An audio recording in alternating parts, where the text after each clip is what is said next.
اسلام میں سونے کے احکامات، ہم میں نیند کے بارے میں کیا احکامات ہیں، کب سونا چاہیے اور کب بیدار ہونا چاہیے، غلام صاحب امریکہ سے پوچھتے ہیں۔ دیکھیں، قرآن مجید میں اللہ تعالیٰ نے جو سونے کے بارے میں احکام بیان کیے ہیں، پہلی بات تو پتہ چلتا ہے کہ سونے کا اصل ٹائم رات ہے، دن میں بھی سونا ہے، لیکن اصل جو سونے کا ٹائم ہے رات ہے۔ جیسے قرآن مجید میں اللہ کا ارشاد ہے وَجَعَلْنَا اللَّيْلَ لِبَاسًا، رات کو ہم نے لباس بنایا جو سب چیزوں کو ڈھانپ دیتی ہے، اور جو ہے وہ ڈھانپنے کا مطلب یہی ہے ہر چیز کو چھپا دیتی ہے، تو انسان بھی رات کو آرام میں آ جاتا ہے اور وہ لیٹ جاتا ہے۔ تو اصل سونے کی ہے نا جو وقت ہے وہ رات ہے، اور دن میں بھی سونا ہے تھوڑی دیر، اس کو قیلولہ کہا جاتا ہے، اس کا بھی قرآن مجید میں ذکر ہے، اور آپ صلی اللہ علیہ وسلم نے بھی اس کی تاکید فرمائی، قیلوا فإن الشیطان لا یقیل، قیلولہ کیا کرو اس لیے کہ شیطان قیلولہ نہیں کرتا۔ اور قیلولہ کسے کہتے ہیں؟ دوپہر کھانے کے بعد تھوڑی دیر آرام کرنا، یہ نہیں کہ لمبی تان کے لمبی سو گئے، ایسا نہیں، تھوڑی دیر، شارٹ نیپ جسے کہا جاتا ہے انگلش۔ تو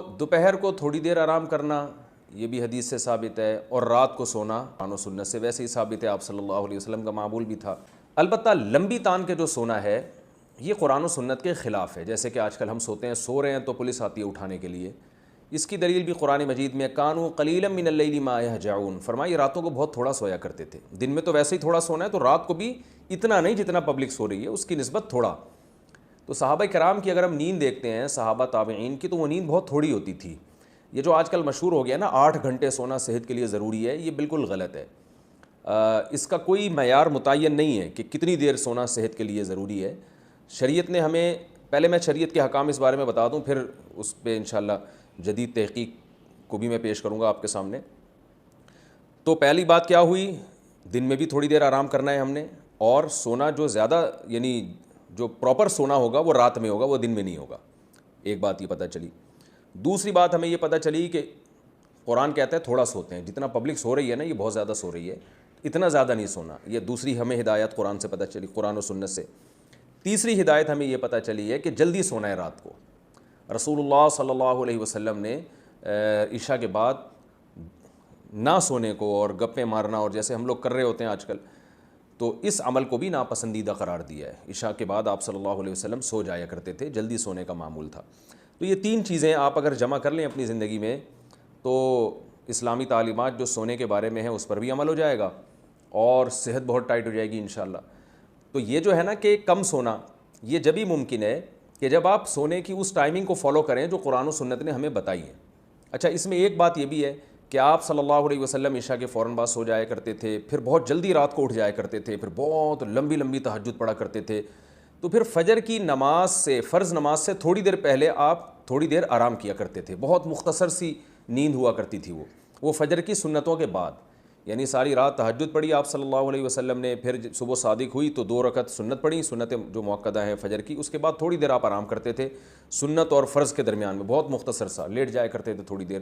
تو یہ بھی ہے، تو یہ اگر آپ ٹائمنگ فالو کریں نا، اس میں بہت فائدہ ہے صحت کو۔ اور لیکن اس میں ایک چیز یہ ہے کہ اس ٹائمنگ کو اور اتنی کم نیند کہ بہت تھوڑا سونا، یہ جبھی ممکن ہے جب آپ کی باقی صحت اچھی ہو اور سونے کی اسی ٹائمنگ کو فالو کریں آپ۔ اگر آپ عشاء کے فوراً بعد سو جائیں تو آج بھی میڈیکل سائنس کہتی ہے تھوڑی دیر سونا، یہ اس وقت کا تھوڑی دیر سونا کئی گھنٹے سونے کے برابر ہوگا، آپ کو اتنا فریش کر دے گا۔ اور اگر آپ رات کو دیر سے سوئیں گے تو کئی گھنٹے سو کے بھی وہ راحت آپ کو حاصل نہیں ہوگی جو جلدی سونے میں حاصل ہوتی ہے۔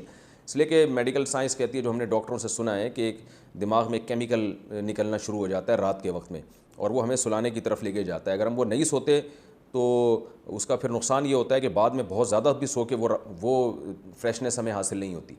تو اس لیے عشاء کے فوراً بعد سو جائیں، تو تھوڑے چند گھنٹے سو جائیں آپ، 3-4 گھنٹے گہری نیند بہت ہے، 4 گھنٹے بھی آپ سو گئے گہری نیند بہت ہٹو بچو ہو جائے گا۔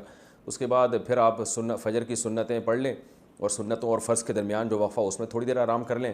اس کے بعد دوپہر کھانے کے بعد تھوڑی دیر آپ آدھا گھنٹہ، وہ بہت زیادہ ہو گیا 1 گھنٹہ آرام کر لیا آپ نے، تو آپ کی بہت کم نیند میں آپ سارا دن فریش نظر آئیں گے، سارا دن آپ ہنستے کھیلتے رہیں گے۔ اور اگر بھائی جو ہماری روٹین آج کل چل رہی ہے، اچھا اس میں ایک یہ بھی ہے کہ اس میں یہ بھی ضروری ہے کم کھانا ہے، کیونکہ جو زیادہ کھاتا ہے پھر وہ اس کو زیادہ سونا پڑتا ہے، جتنا کھائیں گے اتنا ہی پھر وہ موٹاپا آئے گا اور درجنوں مسائل، تو کھانا بھی کم کھانا ہے اس میں۔ تو ہر لحاظ سے آپ اگر پوری شریعت کی تعلیمات کو فالو کریں گے، پھر اس کو ایسا نہیں کہ آدھی تعلیمات شریعت کی لیں، آدھی آج کے رواج کے لے لیں، تو پھر وہ صحیح حساب چلے گا نہیں۔ تو اسی حساب سے کھانا بھی پھر کم کرنا ہے آپ نے۔ تو اگر آپ اس ترتیب کو فالو کریں گے نا تو آپ دیکھیں گے چند گھنٹے یعنی 4 5 6 گھنٹے بھی آپ کے لیے 24 گھنٹے میں بہت ہوں گے.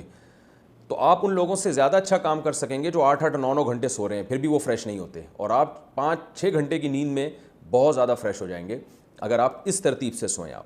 تو یہ ہے. لیکن یہ کہ یہ باتیں آج کل کون عمل کرتا ہے. آپ عشاء کے بعد سونے کی کوشش کریں گے, پبلک ہی نہیں سونے دے گی آپ کو, گھر والے میں سارے جاگ رہے ہوتے ہیں. تو پورے گھر کا ماحول چینج کرنے کی ضرورت ہے, پوری قوم کو چینج کرنے کی ضرورت ہے. حکومتی سطح پہ اس پہ کوشش ہونی چاہیے, محنت ہونی چاہیے. جن ملکوں میں جلدی سونے کا رواج ہے, چائنا میں اور تھائی لینڈ میں گیا ہوں, وہاں بھی میں نے دیکھا ہے کہ لوگ جلدی سوتے ہیں اور فجر کے بعد ان کی مارکیٹیں کھلی ہوتی ہیں. تو وہاں گورنمنٹ نے جو ہے نوٹس لیا تھا اور گورنمنٹ لوگوں کو اس پر لے کر آئی ہے. حکومتی سطح پر اس کی کوششیں اور محنتیں ہوئی ہیں. تو قوم تو جبھی تبدیل ہوتی ہے جب گورنمنٹ لیول پر اس کی کوشش ہو. لیکن آپ اپنے طور پر اگر کر لیں تو بہت اچھی بات ہے, کم از کم 2 4 لوگ ہی ٹھیک ہو جائیں.